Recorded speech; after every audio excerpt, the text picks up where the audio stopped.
समस्या है यहाँ पलायन। पलायन सिर्फ गरीबों की समस्या नहीं है। कई लोगों को लगता है कि गरीब आदमी का लड़का बाहर जाता है मजदूरी करने ट्रेन में भर के, ये आपका भ्रम है। हम गांव में चले दिखा, सिर्फ गरीब के लोगों का के लिए पलायन नहीं है, गरीब लोगों के लिए पलायन नहीं है। हाँ, कोई ऐसा यहाँ परिवार नहीं है जिसको पलायन का दंश नहीं झेलना है। फर्क बस इतना ही है कि गरीब का बच्चा बाहर मजदूरी करने जा रहा है और आपका बच्चा बाहर पढ़ाई या नौकरी करने जा रहा है। जा सब रहे, किसी के बच्चे, किसी को परिवार को अपने बच्चे के साथ रहने का अवसर नहीं है। तो पलायन सबसे बड़ी समस्या है। इसने बिहार में परिवार की परिकल्पना ही खराब कर दी है। लोग ये मानते हैं कि अगर बच्चा को बढ़िया पढ़ने में हो गया तो उसको बाहर ही जाना है। अगर मेरा बच्चा नौकरी करेगा तो इसका मतलब है कि हमको उसको हमसे दूर ही रहना है। अगर कोई बीमार पड़ गया, इलाज कराना है तो बिहार से बाहर ही जाना है। तो पलायन बहुत बड़ी समस्या है। इसको कैसे निपटा जाएगा, इसको समझिए, क्योंकि सामान्यतः भाषणों में आप ये नहीं सुनते हो। बिहार में जो श्रम का पलायन है, लोगों का पलायन है, ये लोगों का पलायन इसलिए है कि यहाँ से बहुत बड़ी संख्या में बुद्धि और पूंजी का पलायन है। आप में से लोग जानते हैं कि लोग बस में ट्रेन में भरकर बाहर जाता है मजदूरी करने। कुछ लोगों को यह भी आइडिया है कि पढ़ा लिखा आदमी बाहर जाता है वो वापस नहीं लौटता है। लेकिन आप में से शायद ही कोई जानता है कि पिछले 30 वर्ष में बिहार से 26 लाख करोड़ रुपया आपका हमारा पैसा जो आपने बैंक में रखा, बैंकों ने 26 लाख करोड़ रुपया बिहार से उन राज्यों में ट्रांसफर किया है जिन राज्यों में उद्योग धंधे लग रहे हैं, जहां रोजगार हो रहा है, जहां जाकर आपके बच्चे काम कर रहे हैं। अब आप लोग माथा खुला रहे होंगे, भाई कौन नया आंकड़ा आ गया, ये तो बिहार में कोई अभी तक चर्चा नहीं किया। रिजर्व बैंक ऑफ इंडिया एक आंकड़ा जारी करता है बैंकों को लेकर। बैंक जो चलते हैं उनका जो बिजनेस है वो आपसे पैसा कलेक्ट करता है और बैंक का बिजनेस है और उसकी जिम्मेवारी है कि जो पैसा आप बैंक में जमा करें उसका एक पोर्शन, मतलब 100 रुपया जमा किए तो कम से कम 70 रुपया उसको समाज को लोन के तौर पर देना है, ताकि आप घर बना सके, गाड़ी खरीद सके, बिजनेस रोजगार कर सके, खेती में काम बेहतर कर सके। ये पैसा आपको बैंक लोन से देता है। इस आंकड़े को कहते हैं CD ratio, credit deposit ratio. देश भर में RBI हर 15 दिन पर यह आंकड़ा जारी करता है कि लोगों ने अपना पैसा कितना बैंक में जमा किया और बैंकों ने कितना पैसा ऋण के तौर पर समाज को वापस किया। ये उनकी वैधानिक जिम्मेवारी भी है। पूरे देश में CD रेशियो है करीब करीब 70%। मतलब पूरे देश के लोग अलग अलग बैंकों में जो पैसा रखते हैं, 100 रुपया जमा किया तो 70 रुपया बैंक वाले वापस देते हैं। बिहार में CD रेशियो है 40%। मतलब पिछले फाइनेंशियल ईयर में बिहार की गरीब जनता ने बैंकों में जमा किया 4,61,000 करोड़ रुपया और बैंकों ने कितना पैसा आपको लोन दिया, 1,62,000 करोड़ रुपया। बाकी का 2,80,000 करोड़ कहां गया? ये पैसा जमा हुआ बिहार में, लेकिन SBI ने, HDFC ने, बैंक ऑफ इंडिया ने, इन बैंकों ने लोन दिया आंध्र प्रदेश में, तमिलनाडु में, गुजरात में, महाराष्ट्र में, केरल में। वहां पर CD रेशियो कितना है? 90, 95, 100। अगर आंध्रा में लोगों ने 100 रुपया जमा किया तो बैंकों ने 105 रुपया ऋण दिया।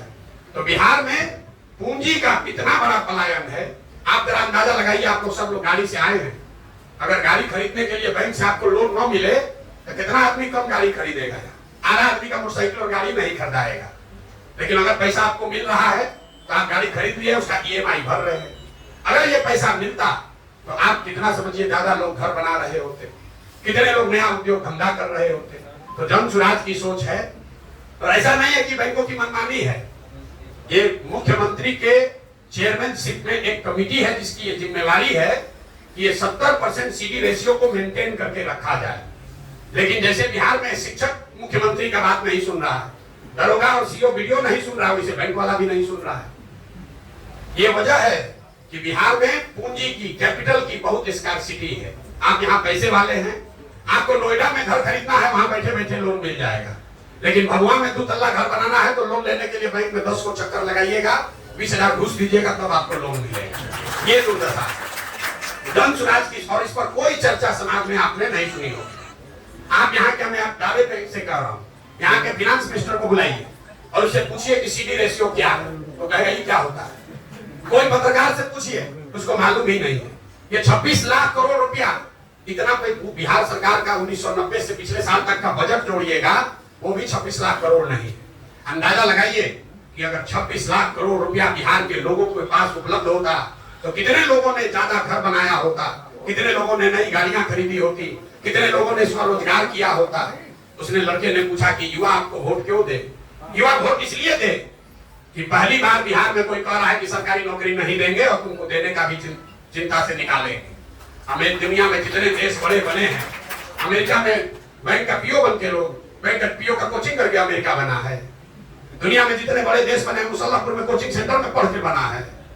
जो देश आगे बढ़े हैं वो कोचिंग सेंटर करके या बैंक में या रेलवे में या सेना में भर्ती होकर नहीं बना है। उन राज्यों में, उन देशों में ये व्यवस्था बनाई गई कि बच्चे आपके बढ़िया पढ़ें और पढ़ लिखने के बाद वो रोजगार करने के लिए उनके पास वो व्यवस्था हो, पूंजी हो, सरकार का सपोर्ट हो, ताकि आप स्वरोजगार कर सकें। तो हम लोग युवाओं को ये कह रहे हैं कि आपको स्वरोजगार करना है। नौकरी का देखिए एक आंकड़ा दे रहे हैं आपको, कभी आप 2-4 साल से सुन रहे हैं, कहता है तेजस्वी यादव कि हम 10 लाख नौकरी दे देंगे, और आप लोग कहते ना नहीं दे पाएगा, 10 लाख कैसे देगा, 2 लाख दे पाया, 4 लाख दे पाया। एक आंकड़ा दे रहे हैं और इससे आरक्षण वाला बात भी आपको समझ में आएगा। पूरे बिहार में चपरासी से लेकर मुख्य सचिव तक जितने लोग सरकारी नौकरी करते हैं, सबका संख्या जोड़िएगा तो आपको बता दें टोटल 23 लाख आदमी ही सरकारी नौकरी में है। मतलब 1.97% लोग ही सरकारी नौकरी में हैं। उसी के लिए पूरा समाज लड़ रहा है, इसमें हमको रिजर्वेशन दे दो कि हमको दे दो। अरे भाई 100% रिजर्वेशन ले लो, तब भी तो 98% आदमी का कुछ नहीं होने वाला।